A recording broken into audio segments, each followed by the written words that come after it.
L'été étant là, vous l'avez remarqué, il y a beaucoup moins de nouveautés.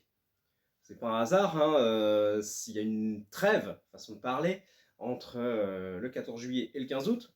Bon, même si vous verrez qu'il y a quand même quelques titres qui sortent. Mais ça va être pour nous l'occasion de faire des relectures, des reviews de nos coups de cœur, de vous remettre en avant des choses, et d'en profiter pour faire un petit point d'orgue sur certaines séries qu'on n'a peut-être pas mises en coup de cœur. Bien mal nous en a pris sûrement à l'époque, mais bon, il n'est jamais trop tard pour se rattraper, donc c'est ce que je fais aujourd'hui. Alors, de quoi je vais vous parler? Eh bien, je vais vous parler du Petit Théâtre des Opérations.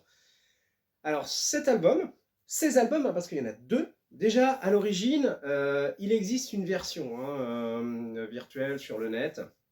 Alors, je vous le dis tout de suite, ce que je vais vous dire, c'est pas pour vous insulter, c'est un véritable nom, ou je devrais dire un pseudo, puisque l'auteur qui est derrière, c'est tout simplement un odieux connard.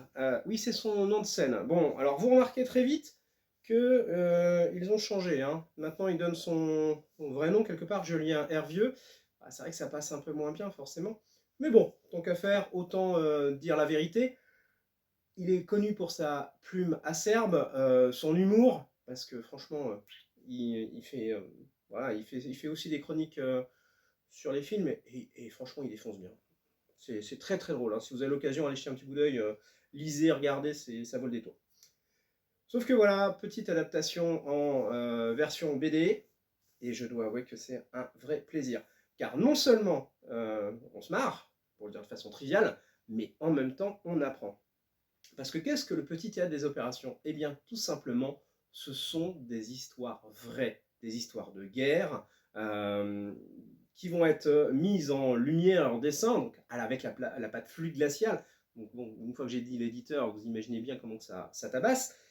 Mais qu'est-ce qu'on a derrière? On a de vrais personnages historiques, hein, des gens qui étaient tellement pétés du casque que tout simplement l'histoire n'a pas pu retenir leur nom, en tout cas pas de façon aussi glorieuse qu'ils l'auraient mérité, parce que clairement, il y en a certains qui ont fait des faits d'armes, pardon. Faut imaginer une armoire à glace qui s'est endormi dans la tranchée, et au lieu de se carapater, qui va traverser le Manson, alors que toute sa compagnie a été dessoudée, et qui nettoie la tranchée adverse. Voilà, ça c'est typiquement le genre de fait d'armes qu'on retrouve dans le Petit Théâtre des Opérations. Alors ce qui est très sympa, c'est qu'il y a le côté vraiment humorisé, hein, à la fluide, mais en même temps, on a les petits dossiers historiques à chaque fois, tout simplement l'envers du décor, ce qui s'est réellement passé. Donc il y a un petit côté documentaire, on se fait plaisir, on apprend, on rigole, enfin, très sincèrement, c'est que demander de plus? C'est super bien réalisé, et on apprend, encore une fois. Donc franchement, pour passer un bon moment, franchement, il faut y aller, parce que l'histoire d'hommes qui ont été capables de faire plus d'un millier de prisonniers tout seuls, c'est quand même assez hors norme. À la base, on a l'impression plutôt d'être dans du comics, sauf que ça s'est réellement passé.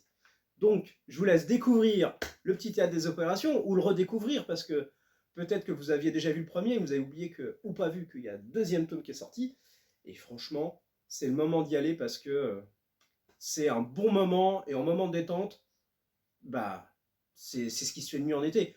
Puis bon, ce qui ne gâche rien, comme je disais, on apprend des choses, donc allez-y, faites-vous plaisir, et apprenez, et puis on se dit à très vite, bel été, et à bientôt, et bonne lecture.